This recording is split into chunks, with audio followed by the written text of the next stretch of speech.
It is International Women's Day, and we are celebrating that, and very proud to have Judith Hollis Jones, CEO of Buzzard's Roost Whiskey here.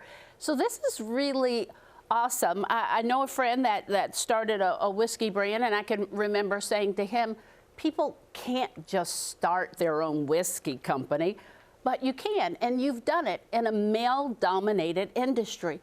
What made you decide to do that? You know, Dawn, I'm an original Kentucky native. I've lived lots of other places in my corporate career, but I'm a boomerang Louisvillian. As I came back here, I really appreciated the Kentucky culture and bourbon, where it was going. And that really interested me, and I said, you know, I want to do that. This is the last venture I'll probably do in my career, and I wanted something that's part of the Kentucky culture.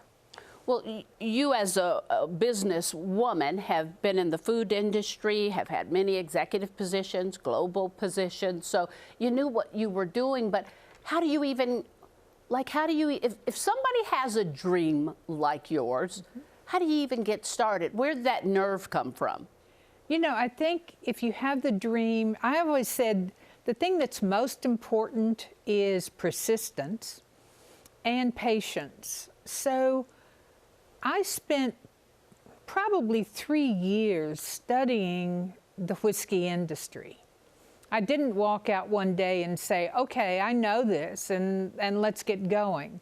So I really talked to lots of people, visited lots of distilleries, met as many CEOs of other brands as I could, tasted lots of whiskey, and found partners that had the dream, shared the dream with me, and we went forward.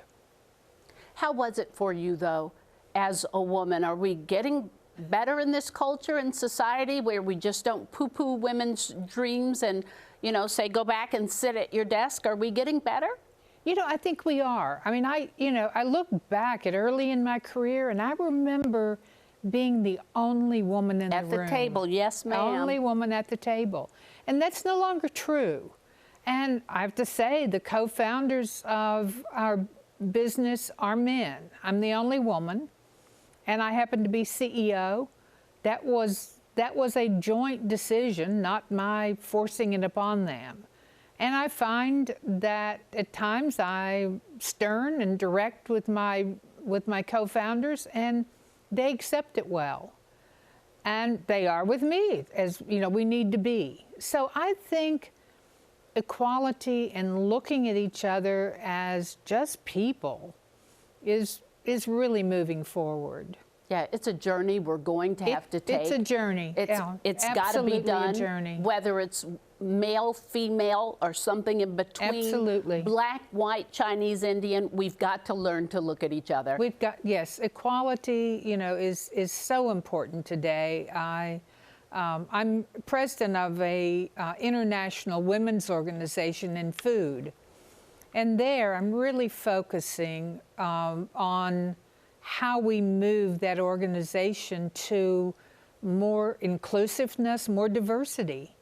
And it's an important thing for our time. Yeah, we've got to do it. So it is, I love the name, Buzzard's Roost Whiskey. I mean, I love the name. You did this, though, in a pandemic, on a regular day, on a good day. Starting a business is difficult. What were some of the challenges that you came up against, and would you have come up against them anyway, regardless of a pandemic? You know, the challenges were different for sure.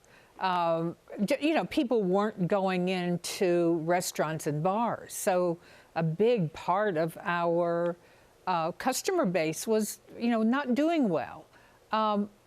With liquor stores, people often weren't going in there. They were ordering what they've always ordered for curbside or even for delivery. So luckily, technology is at a phase that it could really help us.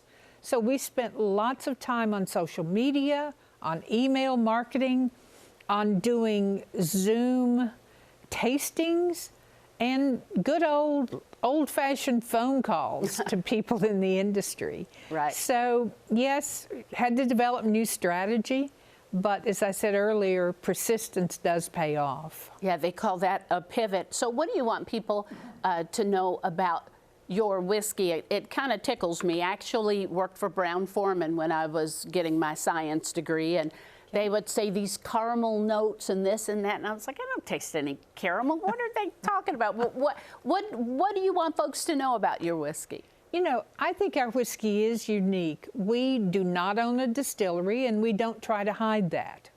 We buy very young whiskey from distillers that have capacity to sell to us. And with my supply chain background, I work on long-term contracts, so I know that we have supply. Our differentiation is the maturation process. And maturation is about 80% of the flavor of whiskey. So we have designed some custom proprietary barrels with Independent Stave Company. They're the largest cooperage in the world. And we use those very, very specifically, almost like a spice rack. And we design our whiskey for specific flavors. And it's unique, and I'll tell you, it's delicious. And where can we get it? You know, right now, Kentucky only. We are in liquor stores and some restaurants and bars around Kentucky. Beginning in April and May, we'll be spreading out into other states, and we hope that by 2022, we're nationwide. And of course, having a co-founder in the UK, we certainly are looking at England, and I have lots of friends in France, and they're already beginning to talk to us. Well, we're very proud of you, and we are certainly celebrating and saluting what you've done, especially on this International Day of Women. Congratulations to you. Again, it's buzzardsrootswhiskey.com. Check it out. Check it out. Thank you very much.